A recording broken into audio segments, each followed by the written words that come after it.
Good evening. How are all of you? Salam alaikum. Shalom, Good shalom. evening. Hope everyone's well. Hello. Evening, everybody. Hello, hello. Hello, Shalom. Good evening. Hope you guys are well. It's 7 o'clock and we've got Wi-Fi. I'm very glad. We have got electricity after 2.5 days of nothing. It makes you very grateful. People don't realize what we have until you don't have it anymore. So, we sort of gotten used to all the luxuries we have until one day, it's gone for a while. And then you realize how spoiled we actually are and how comfortable we actually do live, hey? Abba Father, tonight we come before you. We know you are teaching us, but we are falling so short. And I'm thinking of your children in Uganda and everything that happened there in all the years past, and the wars and the brutality and the bloodshed. The whole Africa, where all those wars were going on and is still going on. Father, the harshness of everything that happened there. And therefore I bring Francis and Deborah and all the others there that is going on the road and doing these brave things, putting themselves away and just go for your work. I want to bring them before you tonight. I want to praise your name for them decided to listen to your voice. Father, the strong man and the whole stronghold of the strong man over Africa is huge. The people that you send out that give themselves and forget about themselves, they are the people that shows the world who you are. And Father, they represent you. And I come to you for tonight and ask, please give them the strength they need so that they'll be able to put down all of them, their own ideas, and only focus on you. And that I pray for the rest of us too. Thank you, Father, that we can go on with the work tonight. Thank you for everyone that is here, and bless us in the name of your holy Son, Yeshua our Messiah. Amen. Amen. Thank you, Tani Pietro. Yeah, you guys saw that little video, ne? It's amazing how much you can load onto a little motorbike. And I remember that very first video I sent you guys. I think this was about 4 years ago. It was Francis and Deborah plus the driver. There was 3 people at that stage before Two Trees bought them the motorbike. They still were renting a motorbike. And the guy who was renting his motorbike to them, he didn't give the bike so that they can drive. He was driving it, and then it was Francis and Deborah on the back of that bike. And the 3 of them traveling all over Uganda on that little motorbike. How far have they come, hey? So you guys must continue to also support the project to build the church. We need approximately another 120,000 bucks for them because they started and they came a long way already. But you guys know what building costs are. It's not easy to build for, a couple of 100,000 rand. If you just build a small house, you're looking at, over 1 million. And they're building this huge church. And they're gonna, I think after they finished, if I had to calculate all the donations we've done this far, plus the 120 was still short, they would have built that church for less than 550,000 rand, which is not bad. It is a big building because they are busy, if it's Father's will, gathering a big, let's not say following, let's say kahal. The word is definitely spreading there in Uganda. And Francis and Deborah are being invited more and more. Then you hear they're going there, and then they're going there, and then they're going there. And the people that's inviting them don't have money to pay for the petrol or stuff like that. So these guys are doing it on their own cost and also with your donations. So y'all continue to pray for Francis and Deborah and Chris and Pastor John and Franco and David. And we've got Apostle Elvis. There's so many people at the moment taking the truth out all over into Africa.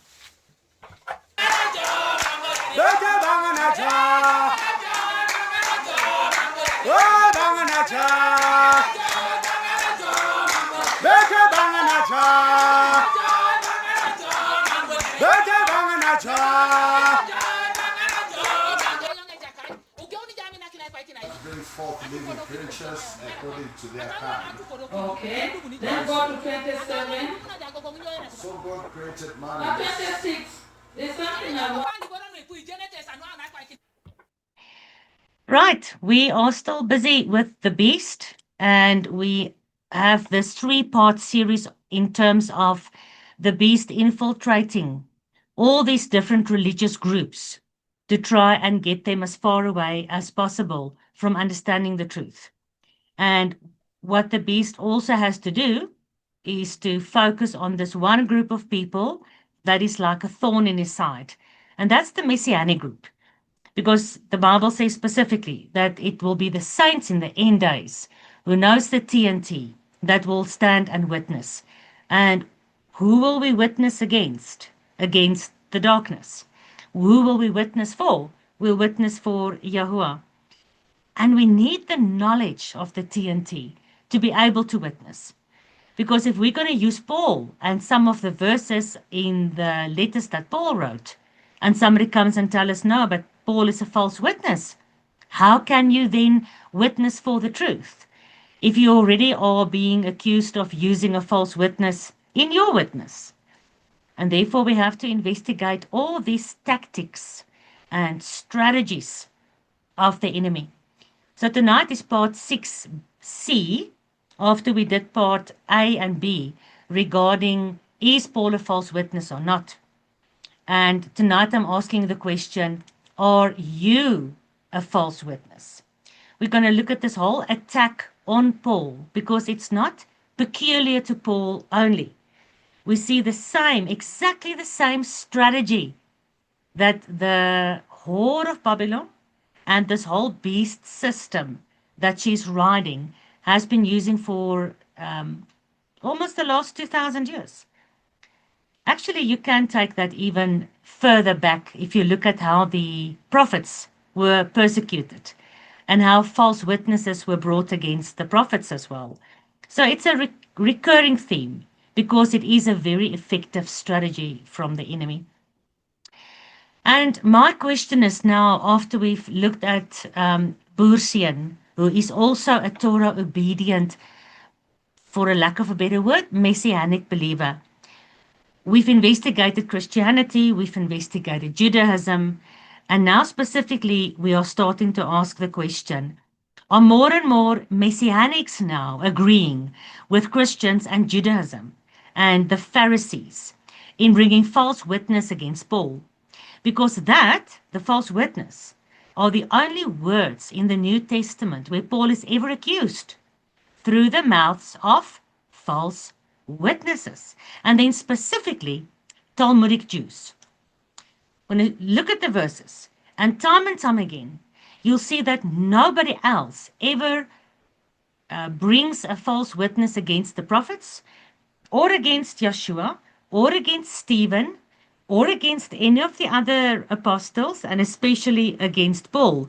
It was not ever anyone else but the Talmudic Jews. Interesting, eh? Acts 24, verse 5 to 6. Accused by the orator Tertullius before Governor Felix as a pestilence troublemaker, an instigator of sedition, and a leader of the Nazarenes who sought to desecrate the temple. Neither could they, these people that was accusing Paul of all these things, neither could they prove the things whereof they accused me. And he was accused by the Jews of Jerusalem, who also made many and serious complaints against Paul, which they could never prove. So you can see here, when he was standing before Governor Felix, he was called a pestilent troublemaker. I mean, that's quite, who of you have ever been called a pestilence? It's a horrible thing to say of somebody. He's a pestilence troublemaker. He's an instigator of sedition. So he's instigating rebellion. And he's a leader of the Nazarenes. Who's the Nazarenes? Those who follow Yeshua of Nazareth, who sought to desecrate the temple. When did the Nazarenes ever want to desecrate the temple? When did Paul ever want to desecrate the temple. So these were the things they could never prove. They said it, but they could never prove it. Christians and Jews accuse. And now more and more Messianics agree that Paul taught lawlessness. But they are going further as they spiral downwards in the slippery slope, that it is in fact Yeshua himself that started the new religion in the New Testament for a new church with new doctrines. So not only, like I said to you, do they reject Paul, but once you reject Paul, the next thing is you start rejecting Messiah. And you can also hear in the way that people speak over a period of time. First they say Paul started Christianity. And a couple of months later or a year later, they will say, well, Yeshua started Christianity. Or if nie Yeshua nie, they will agree with the Christians that it's Jesus. And this Messiah of the New Testament, they start rejecting him because things just, once Paul is gone, things just don't make that much sense anymore. Now, the problem is, for them to say that it is Yeshua that started Christianity, and it is Yeshua that changed the law, and it is Yeshua that wants to destroy the temple. Where do they get that from? They use this Bible verse, Acts 6, verse 14, where it says, this Yeshua, the Nazarene, shall destroy this place, talking about the temple, and shall change the customs which Moses delivered us. So there you go. The verse that Yeshua changed all Yahuwah's ordinances for the worship temple system and the covenant requirements of Torah obedience is indeed found in Scripture. There it is, Acts 6 verse 14. You can see it. It's there. They found the verse in Scripture after all. So what are we going to do about that? How do you explain this verse now? Acts 6 verse 14. Yeshua is going to destroy the temple, and Yeshua changed the customs that Moses delivered unto us. What are we doing now? Because there's the proof, right? So the Jews and the Christians and the Messianics that is doubting Paul and then doubting Yeshua, they've got a verse. Have you guys ever read this verse? Have you ever seen this? Have you guys ever seen this verse in the book of Acts? No, I haven't. I haven't seen it either. No. Okay. So what are you No. going to do now? What do you answer to this? Because there they've got the proof. Maybe they are right all along. Don't know about second and third witness, but let's just look at this one verse. There it is. What now? I think we need to read it in context. We maybe should read the entire verse. Right, let's look at what's happening here. This is Acts chapter 6. Let's look at Acts chapter 6, where the thing that Christians are screaming out all the time, Jesus changed the law. Jesus destroyed the whole temple sacrificial worship system. That's what they are screaming out all the time. Right? And there's their verse. Let's look at what it says. Acts 6 verse 8 to 14. And Stephen, full of faith and power, did great wonders and miracles among the people. Then there arose certain of the synagogue. What is the synagogue? It's Jews, ne? You only find Jews that is mentioned in terms of a synagogue, which means it's like a gathering where you learn. So these were the synagogue of Satan, ne? And they called the synagogue of the Libertines, the Cyrenians, the Alexandrians, and them of Cilicia and Asia. And they were what? Disputing with Stephen. Remember how Yapi said the whole Asia rejected Paul? There were synagogues in all these areas already. It wasn't just like, Ephesus and Sicilia and Alexandria and all of Asia was just pagan. There was already Jewish synagogues there. And every time Paul came and he started a church, then these Jews always had a problem with him, calling him a pestilent troublemaker. Because why? They were losing control of the people. and the people were starting to listen to Paul. And like the good Bereans, they would go back to the prophets and they would say, oh, this Yeshua is the Messiah. And the Jews couldn't handle that. So all they could do was to do what? They had to arise against him. They had to come and stand against Stephen. Here, Stephen is in Acts 6. He's the one that's being accused now. And these Jews were not able to resist the wisdom and the ruach through which Stephen spoke. Then they subordined men. And these men said, we have heard Stephen speak blasphemous words against Moses and against God. So these Jews searched for, found, and commanded men to give a false witness against Stephen, saying that they heard with their own ears how Stephen was speaking blasphemy against Moses and God. Right? And then these Jews stirred up the people and the elders and the scribes and came up against Stephen, caught him, and brought him to the council. And they set up false witnesses who said, this man does not stop to speak blasphemous words against this holy place, the temple, and the Torah. So Stephen was accused by the Jews who paid people, who bribed people to bring false witness. He was accused of speaking against the Torah and against the temple. And it's called false witnesses. So if it's a false witness that he spoke against the Torah and the temple, if it's false, then the opposite of that, then it means that the truth is he never spoke against the temple and he never spoke against the Torah. And we're going to see this a recurring theme all the time. Every time a disciple or an apostle or Yeshua was accused of speaking against Moses, in the same sentence you'll find the word false witness. And the false witnesses continued, and here we go. For we heard him say, this is now the false witnesses who's standing before the council and who is testifying against Stephen. And they are saying to the council, we heard Stephen say, Yeshua the Nazarene will destroy this place and will change the customs which Moses delivered unto us.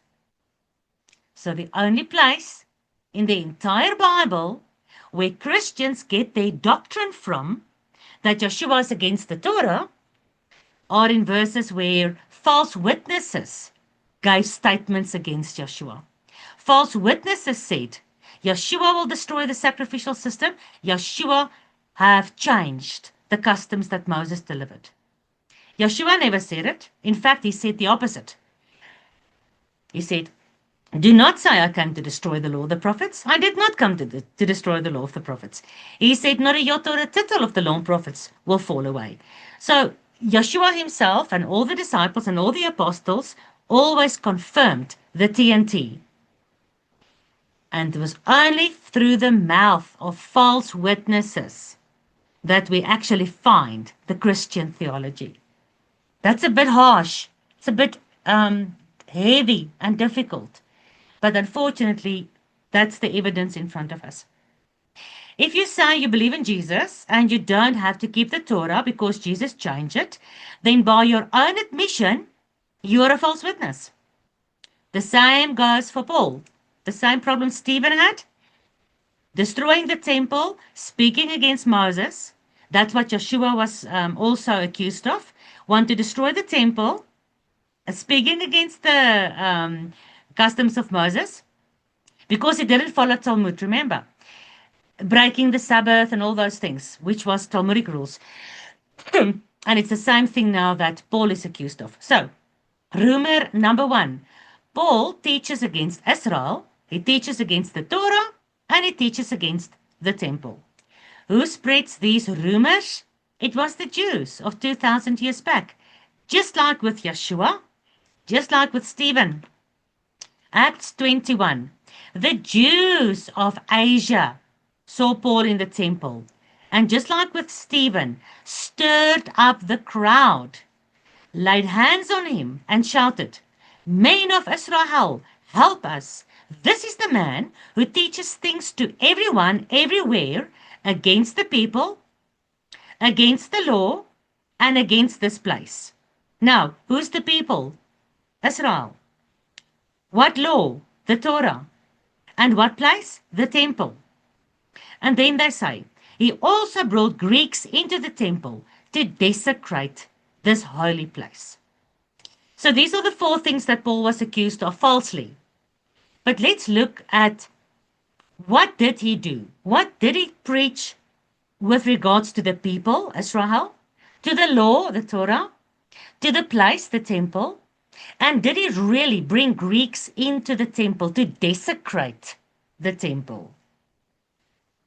Because these are the things, remember, that the Jews and the Christians are basing their rejection of, well, the Christians base their rejection of the Torah on this, because Paul rejected Israel, the law, and the temple, and he didn't care about the holiness of the temple. He brought Greeks in there, because now the church belongs to the Gentiles. Ne? And now the Jews hear what the Christians are saying, and without investigating, they also say, see, the New Testament is just blasphemy. And now the Messianics are joining their ranks, slowly going through this thing of rejecting Paul because of these kind of things. Where did Paul teach against Israel, against the law, against the temple? And when did he desecrate the temple? Let's have a look. Number 1, against the people.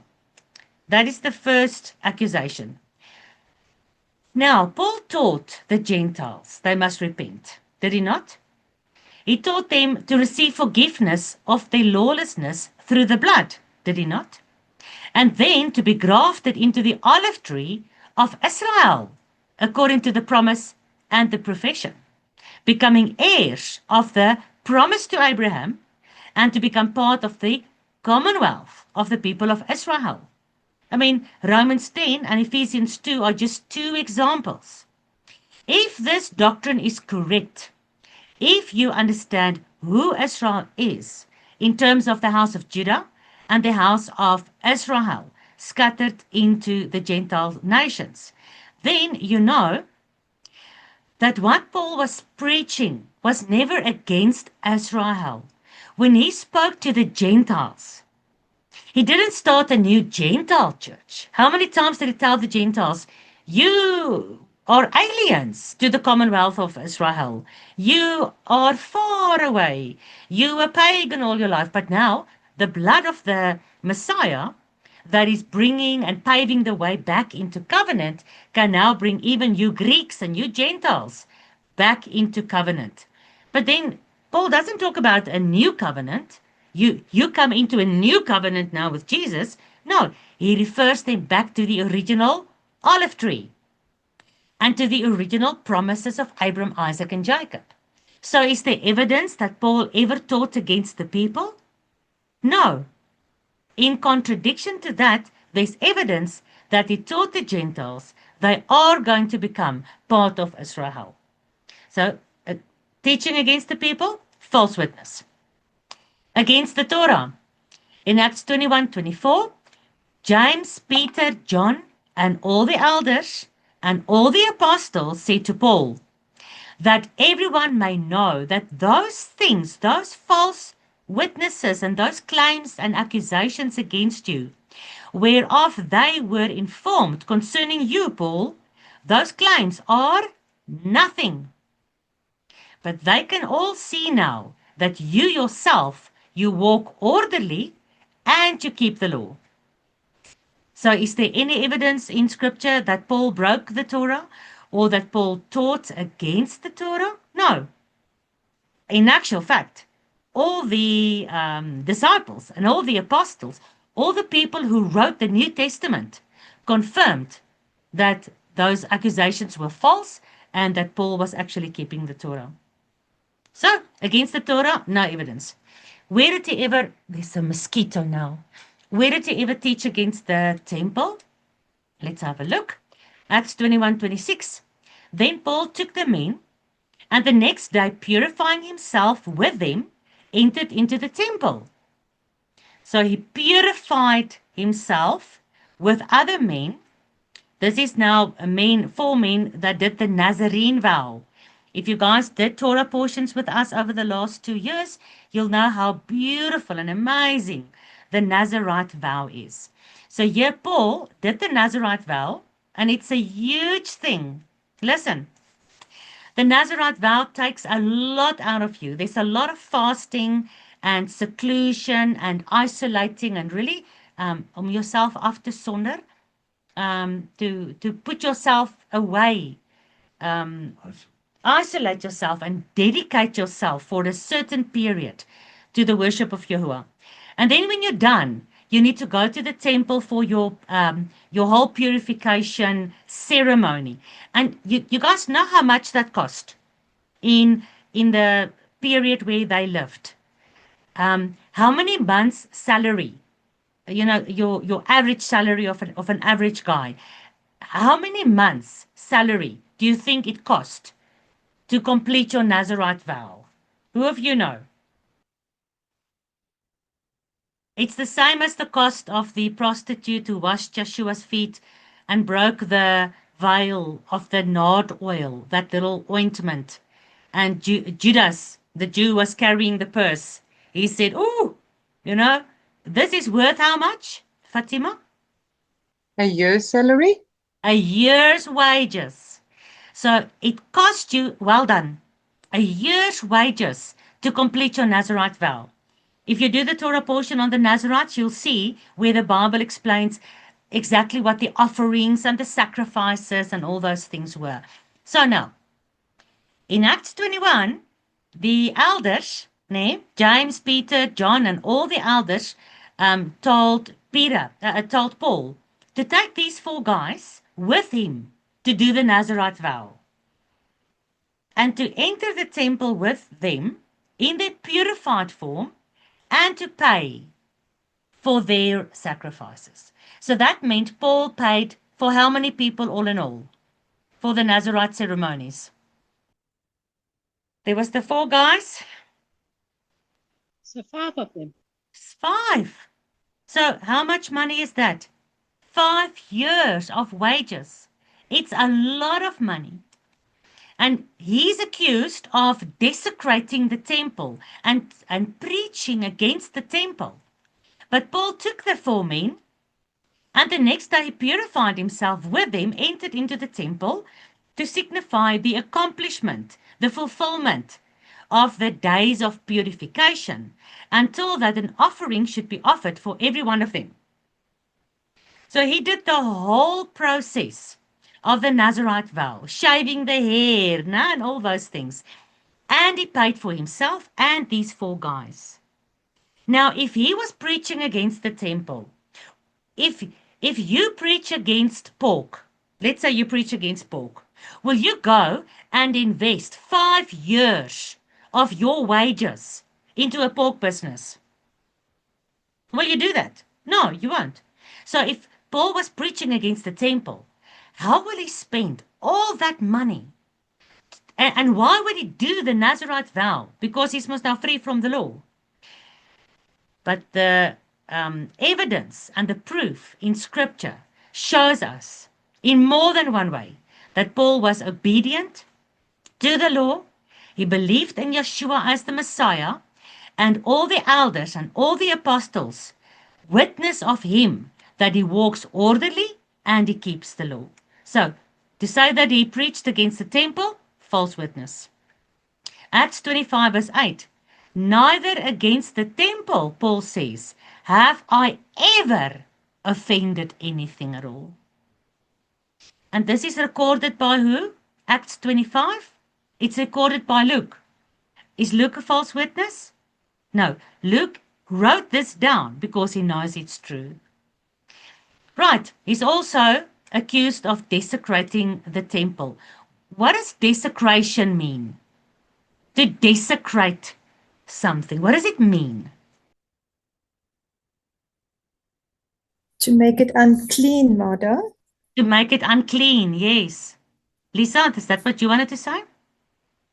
Yeah. Yes, same thing. Yeah, so unclean is one of the ways in which you can desecrate something that is holy.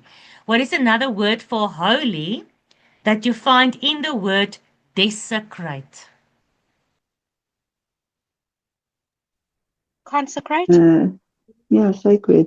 Sacred, sacred. When So you consecrate or you desecrate something that is sacred. You see the play in words. So to desecrate something means to go against that which is sacred, which another word is holy. In Hebrew, it's kadosh. It means it's set apart for the holiness of God. It is Yahuwah's temple.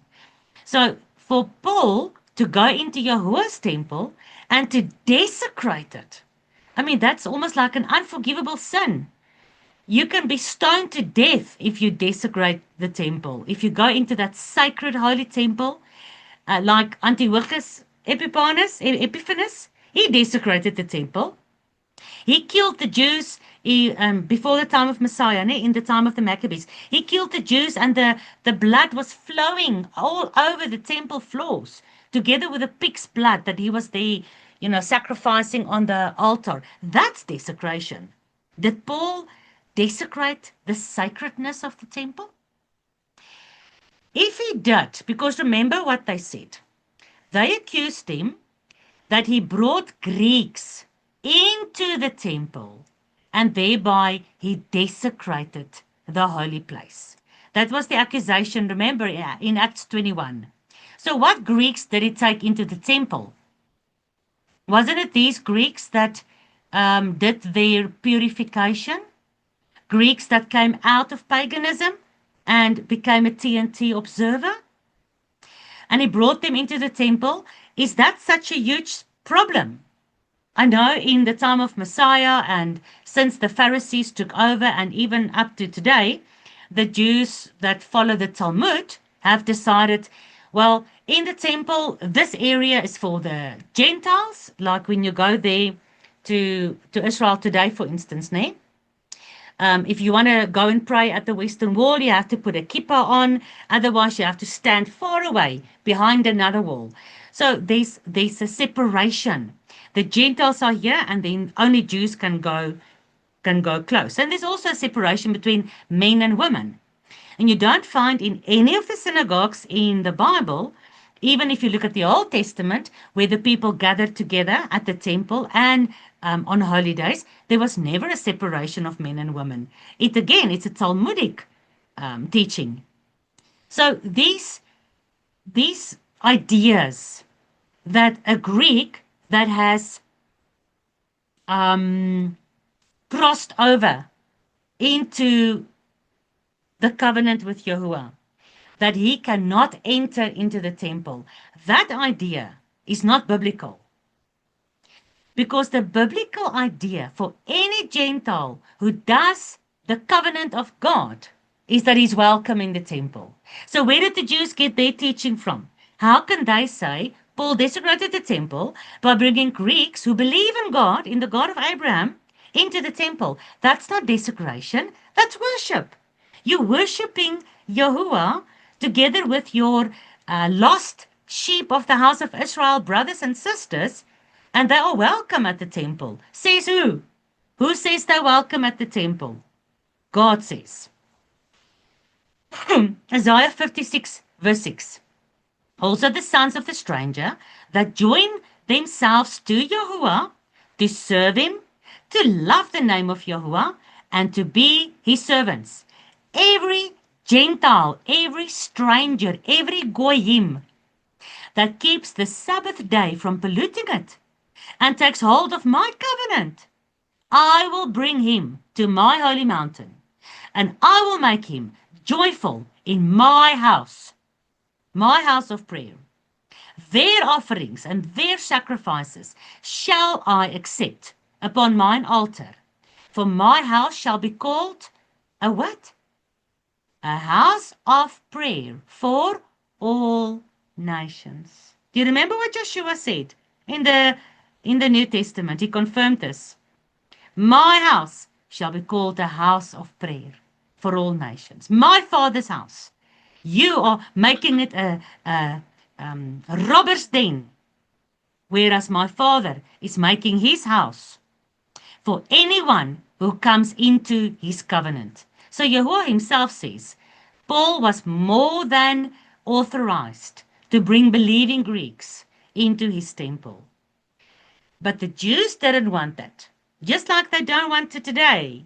They are very much against any Gentile keeping the Sabbath day, wanting to speak the Hebrew language, claiming to keep the Torah. Even if you listen to Rabbi Tovia Singer, I watch a lot of his movies. He gets angry when Christians try to explain something out of the prophets. It's what he says is what we've been told when we went to Jerusalem as well. You goyim are not even allowed to read the prophets.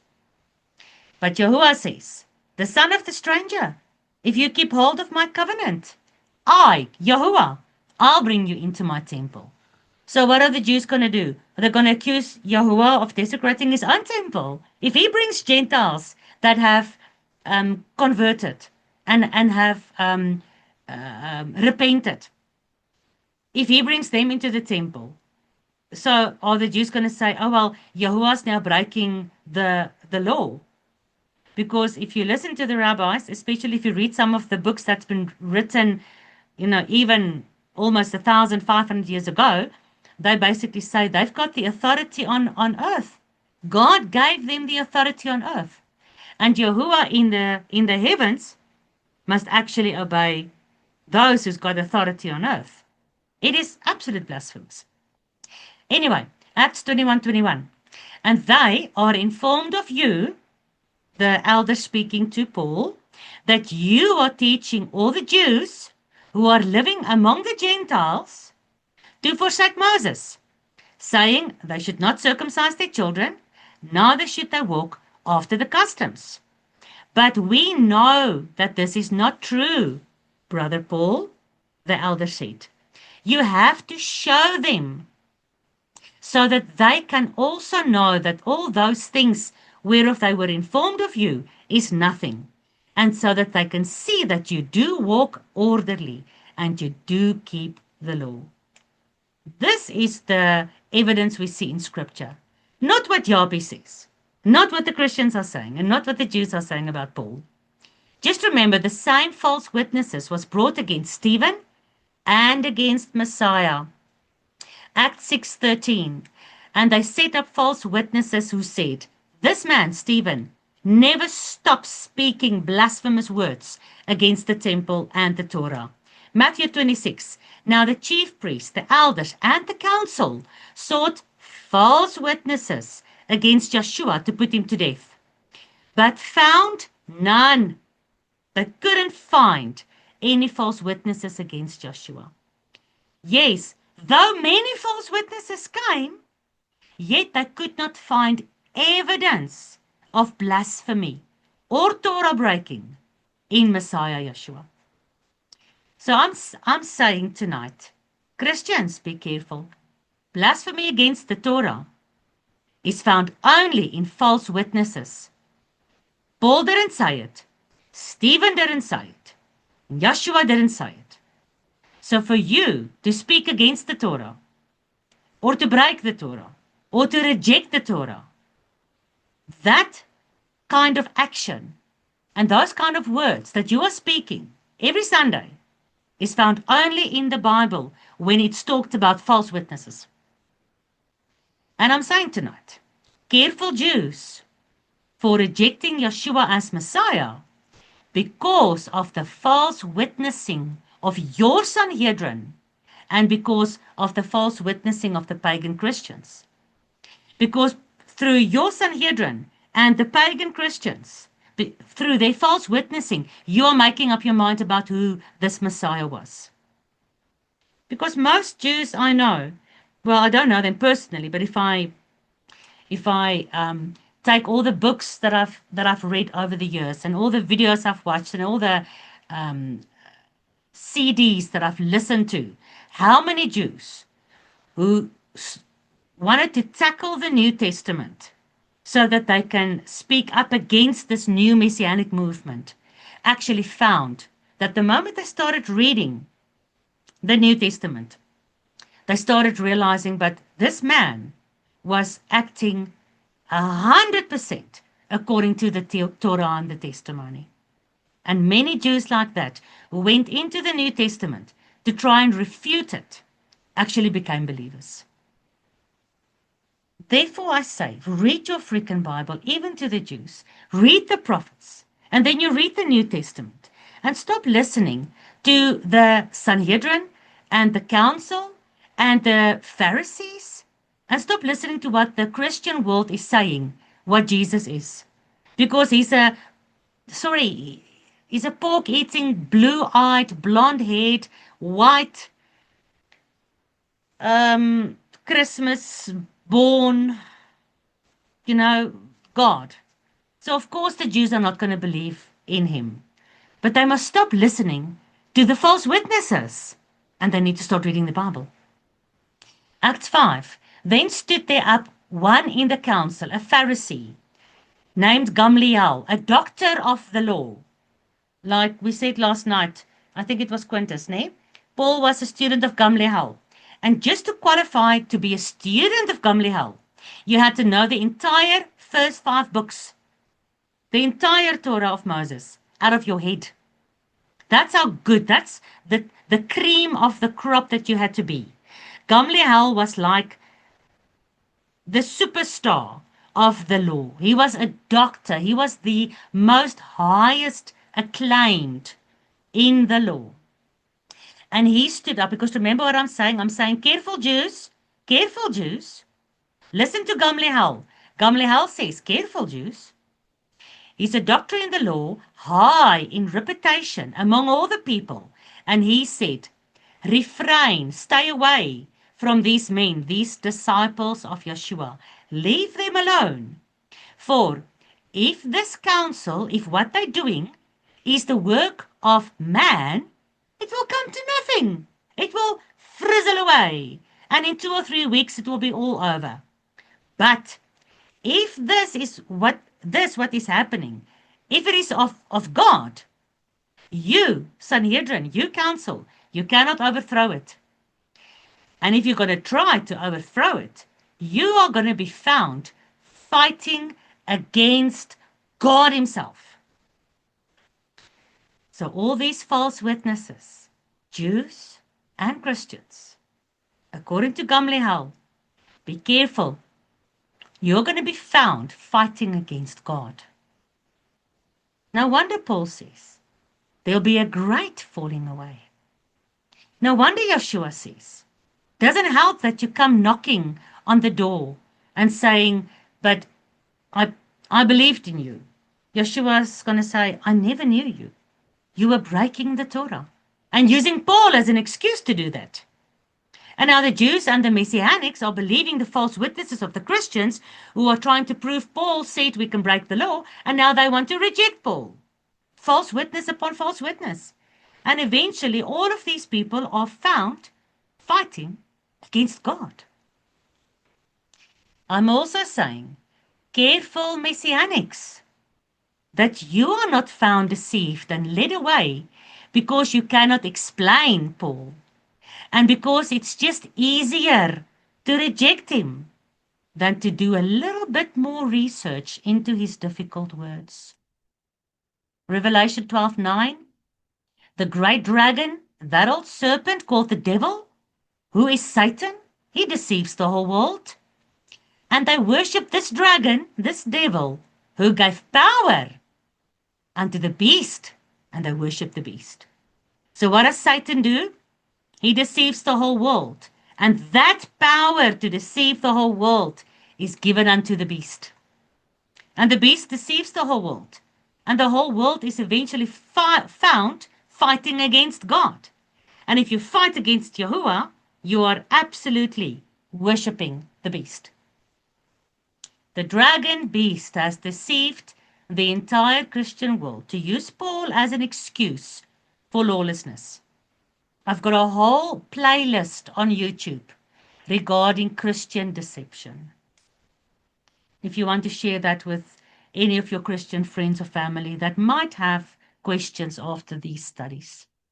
The beast has deceived the entire Christian world to use Paul as the one who started the Christian church. And this Christian church, according to them, Paul says, replaced the covenant with Israel. That's false witness. Because Paul himself says, we believe he wrote the book of Hebrews. He himself confirms that Jeremiah 31, new covenant, is the same law.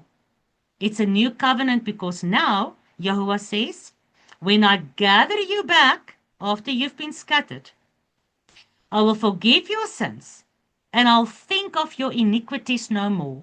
I'll wash you clean. I'll make a new covenant with you, and I'll write my law in your heart. So what's the difference with a covenant at Mount Sinai to the new covenant that he makes now with the house of Israel after those days, where Joshua said, here's the blood that makes the new covenant possible. What's the difference?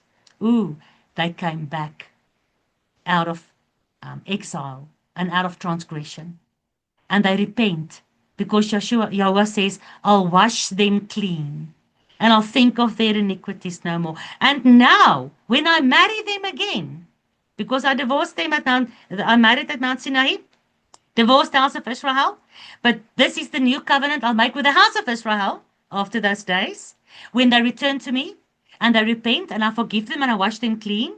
This time, I'll write my law in their heart. Same law. And Paul confirms that. The beast has deceived the Jews to reject faith in Messiah Yeshua due to the Christian deception of the so-called lawlessness in the New Testament. How could they be so deceived? How could the Jews be so deceived? Let's take Rabbi Tovia Singer. He knows the Torah and the prophets really, really well. Really well. How can he be so deceived to believe all these false witnesses against the writers of the New Testament, against Yeshua? How can he be so deceived? Acts 13 gives the answer. For they that dwell at Jerusalem, who's that? In the time of the book of Acts, who was dwelling at Jerusalem? Who was living in Jerusalem? The A Jews. mixture of people calling themselves Jews. Yes. So they who dwell in Jerusalem and their rulers. Who's the rulers? Who lives in Jerusalem? The Jews. Who's the rulers of the Jews in Jerusalem? The Sanhedrin. The Sanhedrin. And the Romans. Well, this is talking about the prophets. The Romans didn't read the Bible, did they? This is talking about the people who believe in Moses and the prophets. So they who dwell in Jerusalem, the Jews who read Moses and the prophets, their rulers, the Sanhedrin who reads Moses and the prophets, because they knew him not, talking about Paul, they didn't know Paul, nor yet did they know the voices of the prophets, which are read when? Every Sabbath day. What is read every Sabbath day? The Torah portion, is it not? And the prophets that goes with the Torah portion. And here in Acts 13 it says, these Jews and all their rulers, they think they know the TNT, but they do not know the voices of the prophets, although they hear it every Sabbath day. They, these Jews and their rulers, have fulfilled them in condemning him. Are you listening? They, the Jews and the rulers, have fulfilled the prophets that they don't know, although they hear it, in condemning Paul. Do you see that, guys? Let me read it again. Listen carefully. Acts 13:27. Look in your own Bibles. For they who dwell in Jerusalem and their rulers, because they knew him not, nor yet the voices of the prophets, which are read every Sabbath day, have fulfilled them in condemning him. So when you read this in context, you'll see that it's the Jews and their rulers condemning Paul because they do not know the voice of the prophets. because Paul was not speaking anything else but what the prophets were speaking. That's how the beast can deceive the Jews. Because just like the Christians, the Jews today still do not read their freaking Bible. The Christians listens to the pastor, the Jews listens to the rabbi, and my husband and I have many Muslim friends. And we actually know more about what is in the Quran than our Muslim friends. We'll tell them, oh, the Quran says this, and the Quran says that. Have you never seen that? No. Why not? Well, we just listen to the Imam. The Imam, just like the pastors. People don't read their own holy books. Who wrote the book of Acts? It was Luke. Do we believe and trust Luke that he gave a trustworthy historical recording of everything that happened in the book of Acts? If Luke says to reject Paul is fulfilling God's prophecies about the whore, rejecting God's prophets and apostles on account of hatred, jealousy, and false witnesses. How can I say God's prophecies about the whore who rejects God's prophets and apostles? Because in Acts 13 it says, they who dwell in Jerusalem and their Sanhedrin. We discussed and we've proven from scripture who the whore of Babylon is. And this whore lives in Jerusalem as the wife, and with authority that she claims, not even knowing the TNT. Luke says they don't know the prophets, yet they condemn witnesses like Paul. And Joshua said, and the book of Revelation confirms, though these people, like Paul, who's going to be witnessing in the end days, will be persecuted, not only by the whore of Babylon, not only by the dragon, not only by the beast, but what did Joshua say? Be careful, even your own Family. brothers, your own family. Because why? They are caught up in this false witness. Are you really going to continue spreading hatred towards Paul in light of everything the word says about him that I showed you over the last 3 videos in the Revelation Marathon? Really going to continue being deceived, beguiled, and convinced by the beast to be a false witness against Paul, while you yourself being the evildoer the prophets are talking about? The beast has deceived the Jews to reject the divorced house of Israel. And the beast is making sure that the Jews will institute the Noahide laws for all non-Jews. And now Christians and Jews are turning back to the covenant. They who search after the truth with all their heart, like Yahuwah says. If you search for me with all your heart, you will find me out of the Jewish camp, out of the Christian camp, and of course out of every tribe, nation, and tongue. Just as was prophesied for the latter days, all over the Torah, all over the prophets. And now, because so many people are turning out of these false religions back into covenant, the beast has to focus on the Messianic movement, to deceive the Messianic movement as well, to reject Paul. And once you do that, you soon start doubting the divinity of Messiah. And the next thing is you tear the entire New Testament out of your Bible. One question before I'm done. One question to you, Christian, and to you, Jew, and to you, Messianic, who reject Paul. Doesn't the scripture demand 2 or 3 witnesses? Christians, you unfortunately do not have 2 witnesses for the lawlessness you think Paul preaches. Jews, You do not have a second witness that confirms the New Testament is a lawless book. Stop listening to the Christians. Start looking at the book yourself. Messianics. Aish, my brother, we looked at Jaapie's video.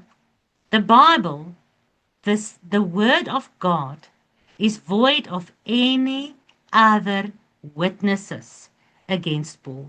On the contrary, all the apostles confirm Paul. So what now? Only those who reject Paul are mentioned in Scripture by the definition of false witnesses. As a summary, and then I'm done with this whole series about the beast deceiving the world through Paul. We remember everything that Jaapie accused Paul of. But now as a summary, after we looked at evidence in Scripture, we know that Peter called Paul a beloved brother. Peter confirmed that Paul has received divine wisdom. Peter supports the writing of Paul to the same believers that Peter is serving. Luke, James, John, Peter, all the apostles, and all the elders, and all the believers, Ananias, Judas, Barnabas, the entire Jerusalem council, Yahuwah and Joshua confirmed Paul in the book of Acts. I gave you scriptural references, 1, 2, and 3 witnesses for all of this. The Bereans tested Paul against the TNT, and many Greeks and Jews believed in Yeshua because of Paul. The Bereans didn't catch him out lying or deceiving them. In fact, if you continue reading, they came to believe, many of them. Paul did not start Christianity. He kept and he taught the original Torah and prophets unto his death. If Paul and all who confirmed Paul as an apostle is removed from the New Testament, what books do you have left? What books do you have left?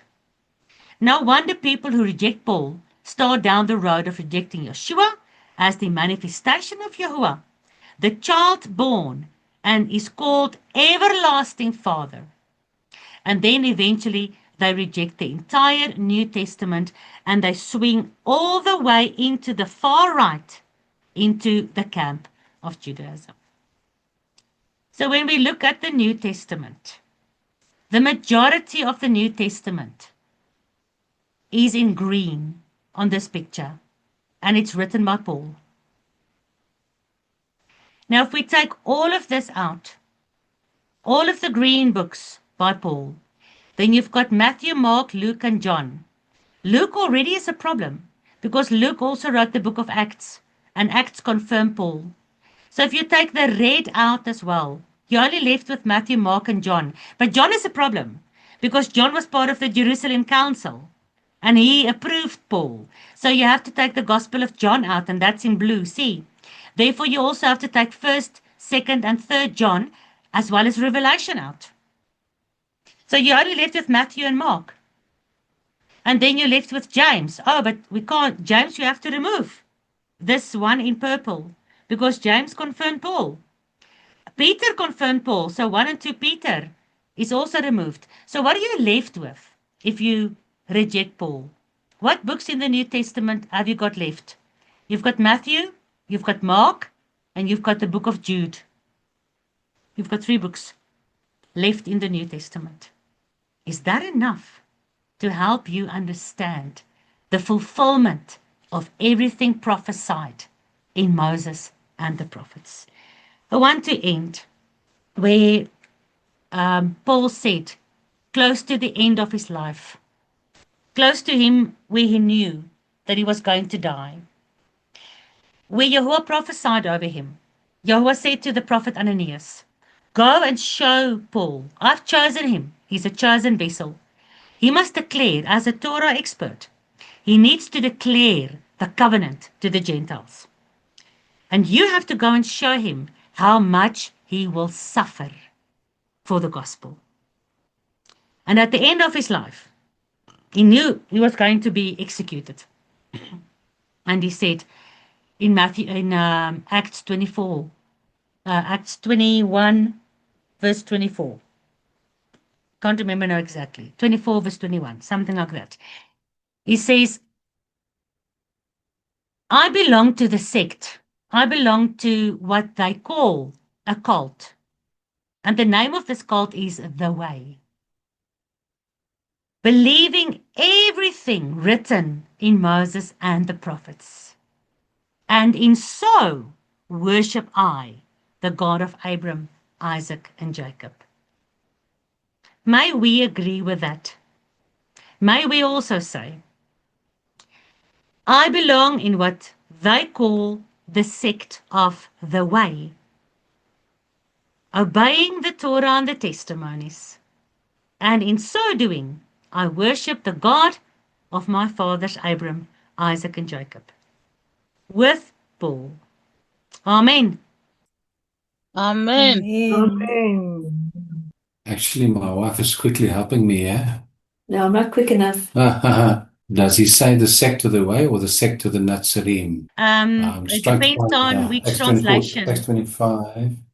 Yeah, it depends on which translation you read. Yeah, but I think it says of the way or of the which they call the way, but then it also says which they call the sect of the Nazarene. Sure. Maybe find it first and you can read it Model. first. Sorry, man. I thought we had it, yeah, but I know the part quite well. I just can't remember which way around it is. But what I wanted to say is, yes, I feel very strongly we should be calling ourselves by either the way, which refers to the ancient path, or the Nazarene, because quite frankly, that is what Yahusha called us. Yahusha said in so many words, you are the Nazarene. I am the Netzer, you are the Nazarene. I even feel if I know, if the people who just know how many of those in the Messianic movement, because those are the people we dealt with for many years, most of them are strong into Zionism. If you just lift your lip about it, they're on your case.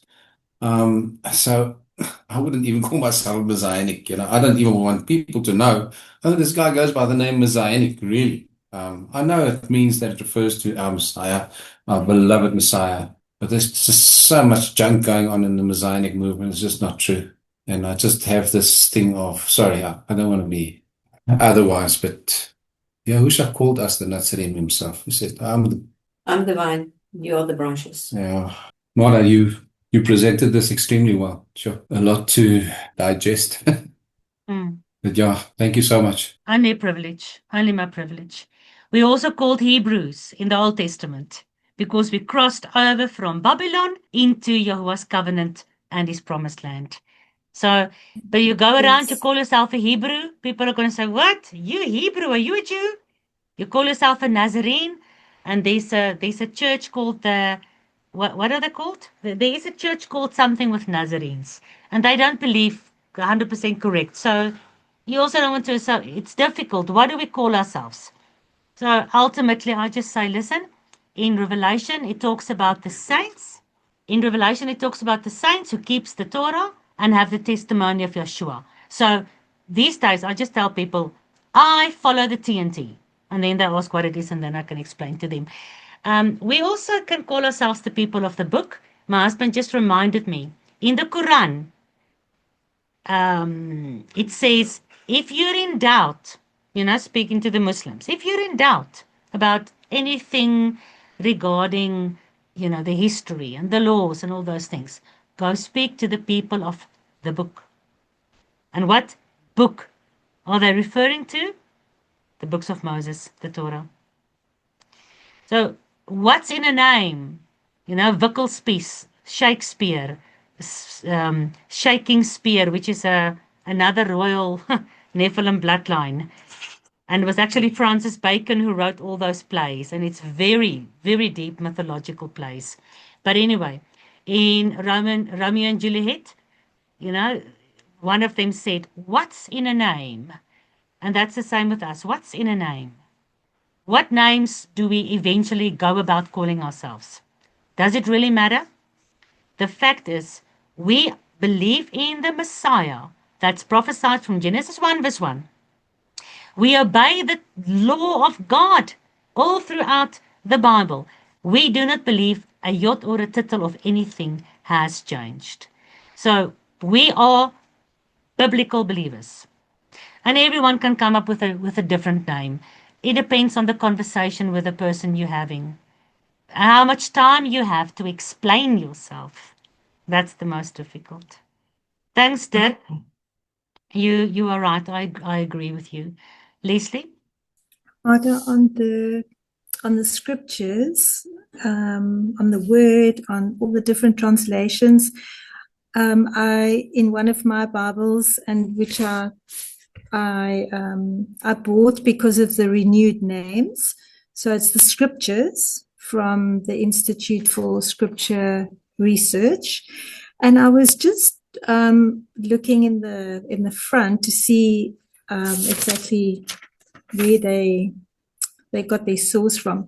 But I just, if I may, read their conclusion, which for the first time today I read that, and it says, as in previous editions of the scriptures, we stand in awe and fear before the Most High, knowing that account shall be given for every word rendered in this version, the scriptures, 2009 edition. Much is going to be required from those to whom much has been given. Luke 12:48. As previously stated, we do not offer our labors to the public as the last word on these matters. We welcome feedback and useful input from any who have insight or information relevant to the improvement of this translation.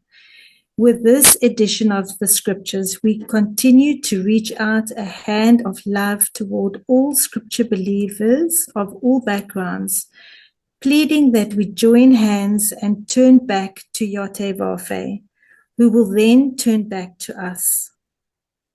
And the scriptures here, Zechariah 1 verse 3 and Hosea 6 verse 1 to 3. Let us do so by turning to his Torah.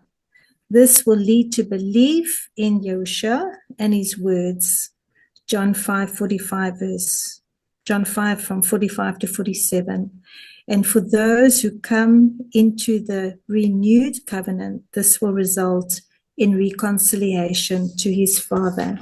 And that verse in John just nails it for me.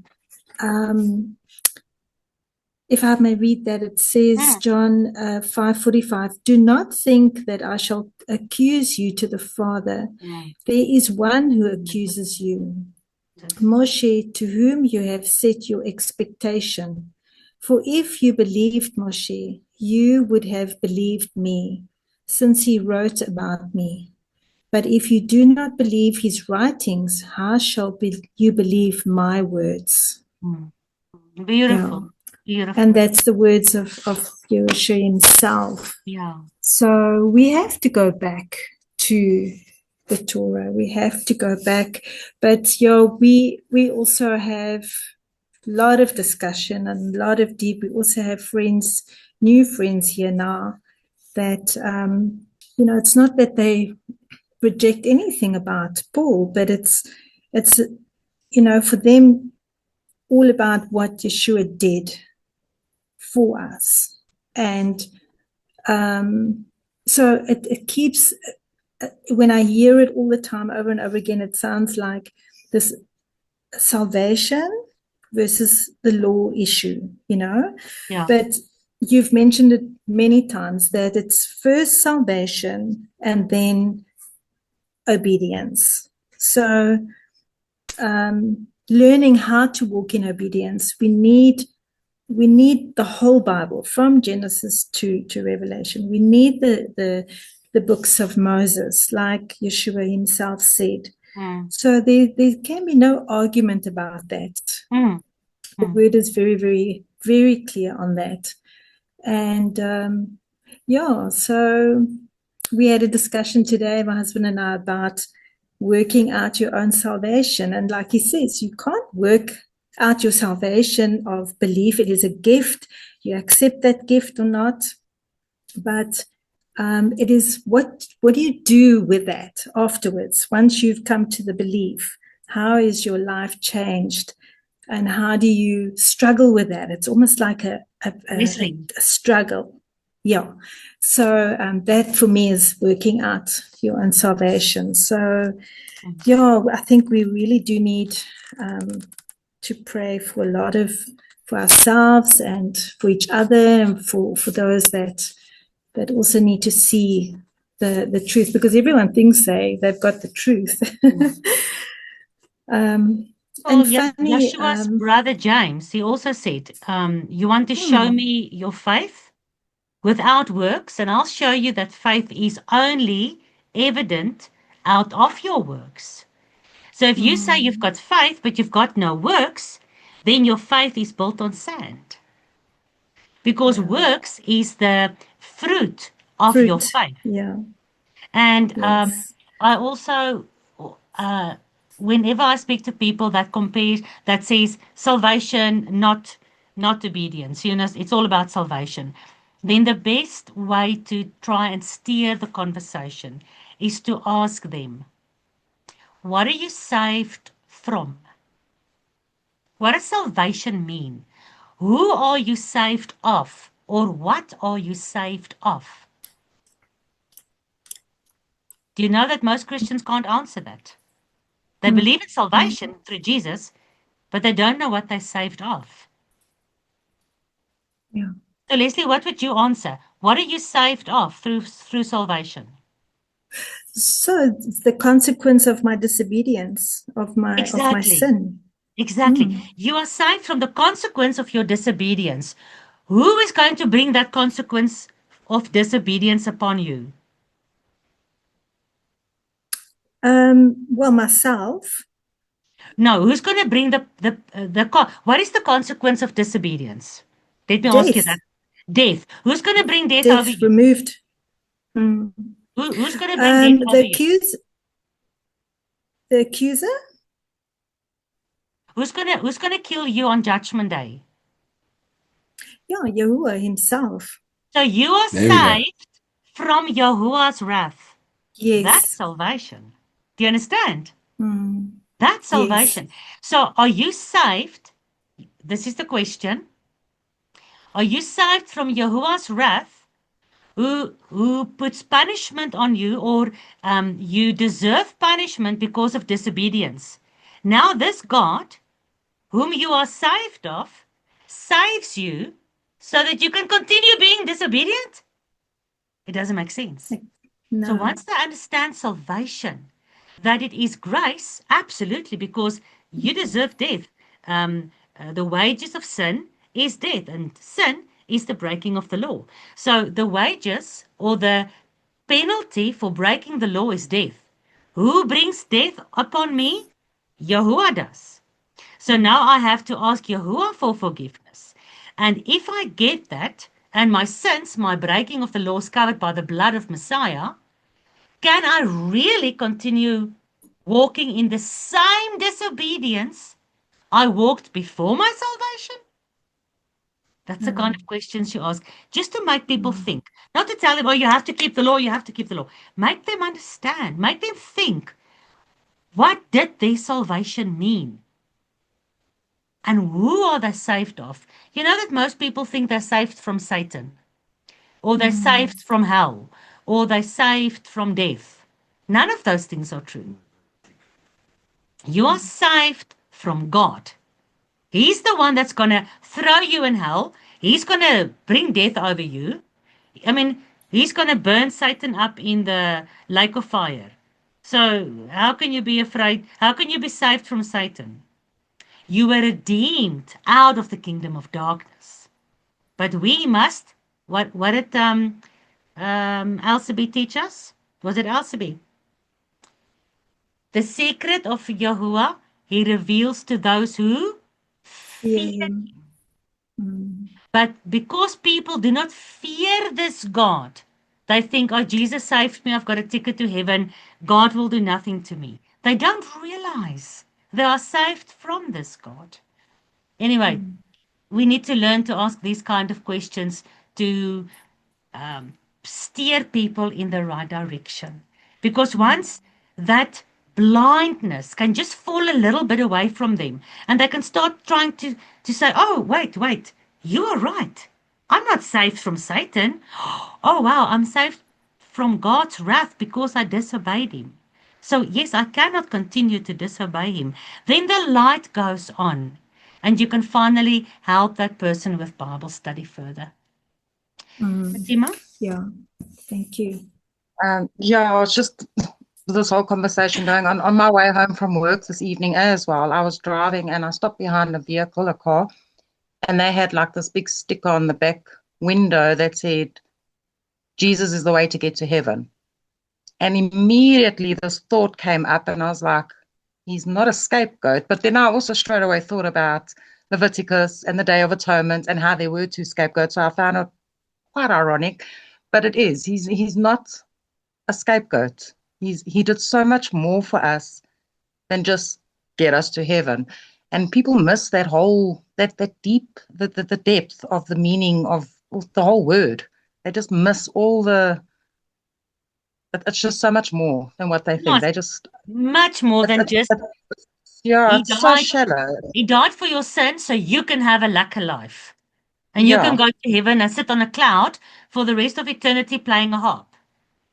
Yeah, so it was just, yeah, I was dumbstruck. I thought, ugh, if that's all people have, believe in Jesus and I go to heaven, then they've missed it completely. They just don't understand the beauty of the word. Yeah, and who And the who beauty this of who he Messiah is. Yeah. But look at the depth of the deception. Jesus is the ticket to heaven. Heaven. Most people, all Christians think they're going to heaven. What does the Bible say? Are we going up to heaven? Or is heaven coming down to us? No, heaven's So coming it's a down to us. double whammy. It's Jesus is the problem and heaven is the problem. Their whole religion is built on imaginations and It false. actually made me think back to the mythology sessions that we did as well, where we were talking about how Christians, I think it was that whole thing with the bull coming in, and how we were saying that they support Israel and pray for Israel because then they'll be blessed. And then, so that whole, there's no sincerity in their hearts for our Father. We can't say all of them. We Yeah, experience a general feeling like that. yeah, But we can't say generalizing, all of yeah. them, of course. Yeah, no, I definitely speak just generally. Yeah. Yeah. Thanks, Fatima. Dirk and then Francis. And then we can also ask Francis or Deborah, whoever's going to speak, to maybe close for us in prayer. Dirk, go ahead. And I just want to say to Fatima that don't know Adrian and I that well yet.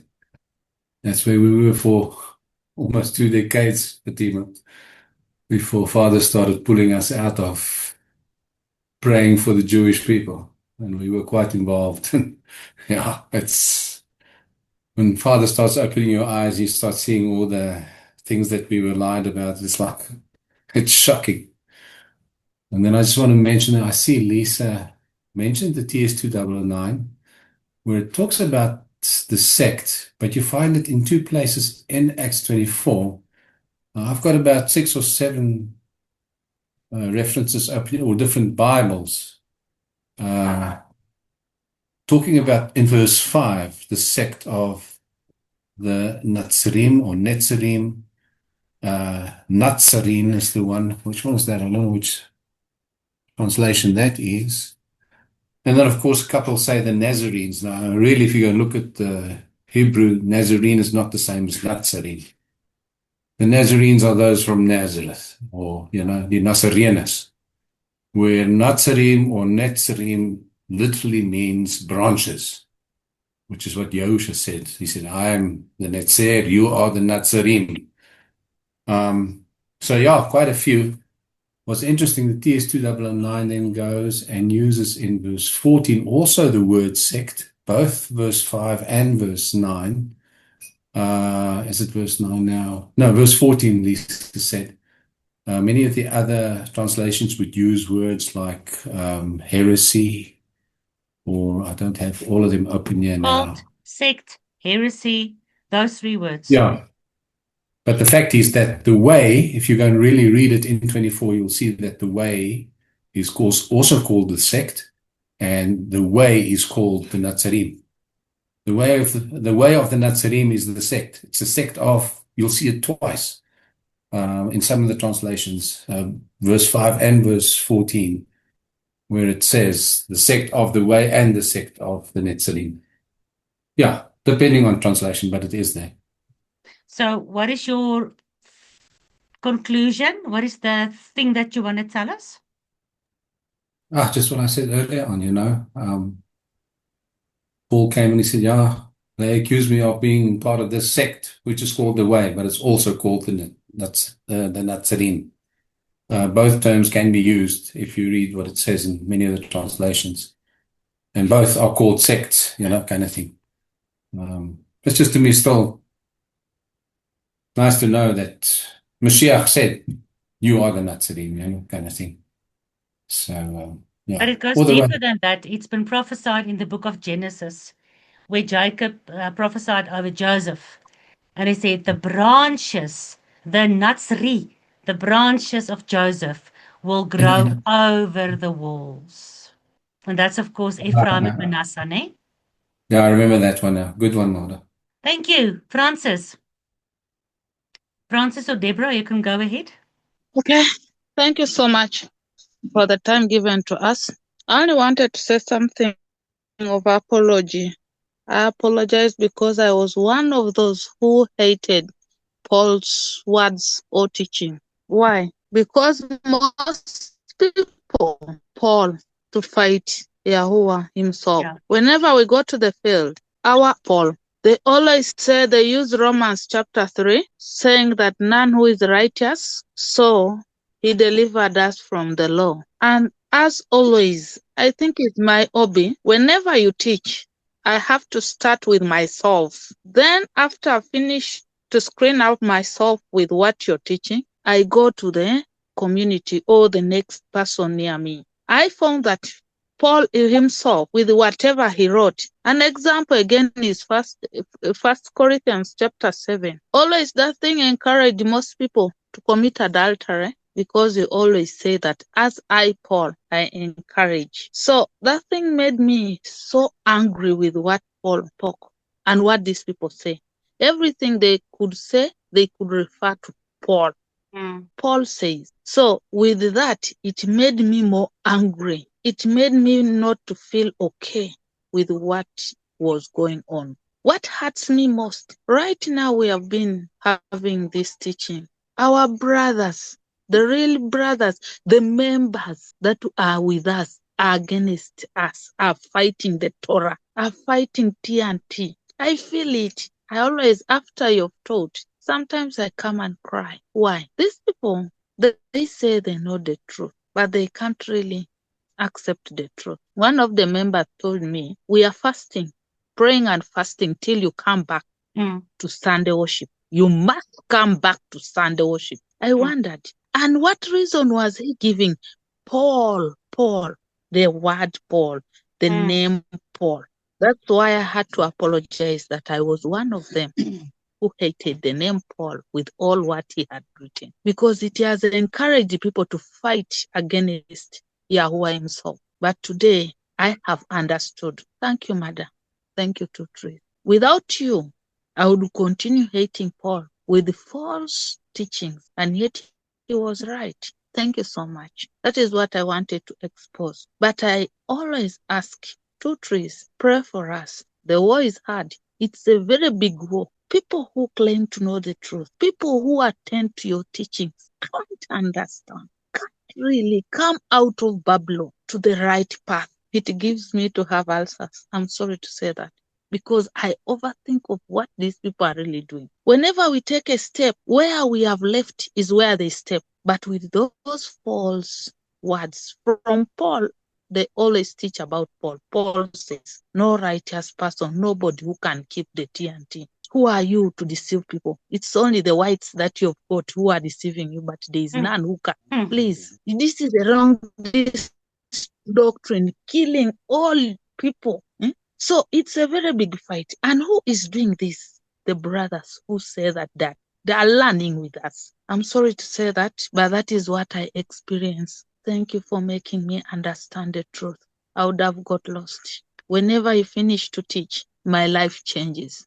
There's something that gets out and there's something that comes inside me. The feelings change. The desire goes more and more higher than before I knew anything. That is what I wanted to say. I continue saying thank you.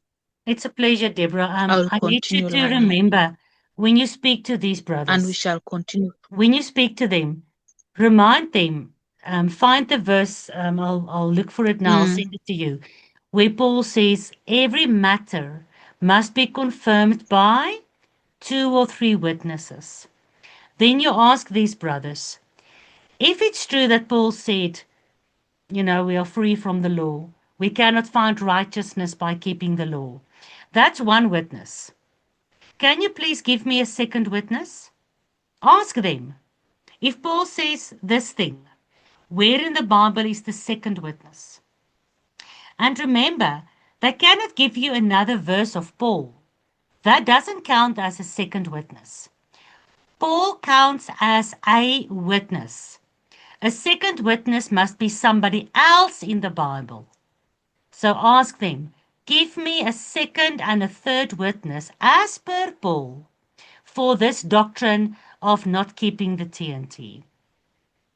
And you'll find that they will soon admit to you, nobody else in the Bible teaches what Paul is teaching.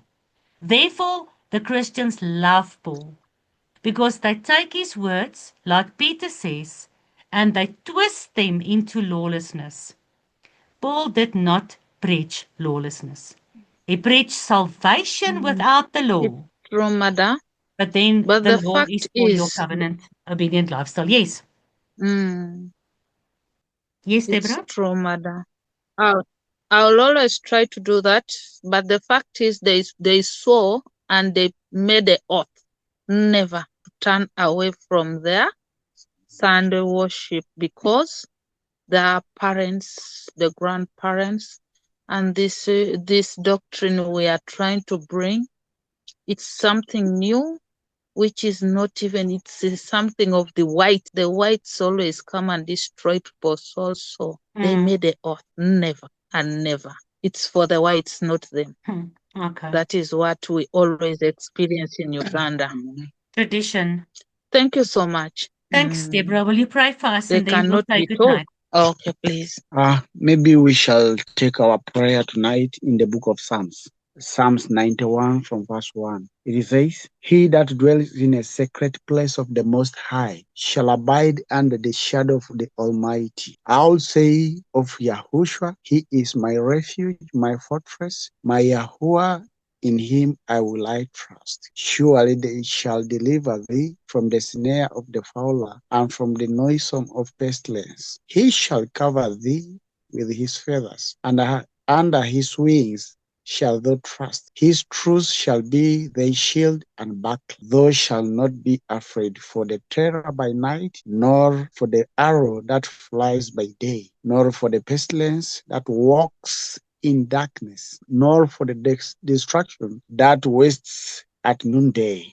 1,000 shall fall at the side, and 10,000 at the right hand, but it shall not come nigh thee. Only with the eyes shall thou behold and see the reward of the wicked, because thou hast made thee Yahuwah, which is the refuge, even most high, the habitation. They shall no evil befall thee, neither shall any plague come nigh thy dwelling. For he shall give his angels charge over thee, to keep thee in all thy ways. They shall bear thee up in their hands, lest thou shalt dash thy foot against the stone. Thou shalt tread upon the lion and adder, the young lion, and the dragon shall thou trample under feet, because he has set his love upon me. Therefore will I deliver him, will I set him on high, because he has known my name. He shall call upon me, and I will answer him. I will be with him in trouble, and I will deliver him and honor him. With long life will I satisfy him and show him my salvation. If you believe, we can all say Emuna. Emuna. Emuna. Thank you very much, Francis and Deborah. Thank you, Francis. Emunah and Halal Yahuwah. Halal That was super, Yahuwah. Francis. Yahuwah Sure. reigns, guys. Yahuwah reigns. Yahuwah Laila Tov. Laila Tov. Lekker slaap. Lekker slaap. We love you. We love you, Francis and Deborah. Love you too. Bye. Love you, Mother. Love you. Sleep well. Love you guys. Thank you, Mother. everybody. Bye. Bye. See you Sabbath. Ojot or Ojok. Laila Tov.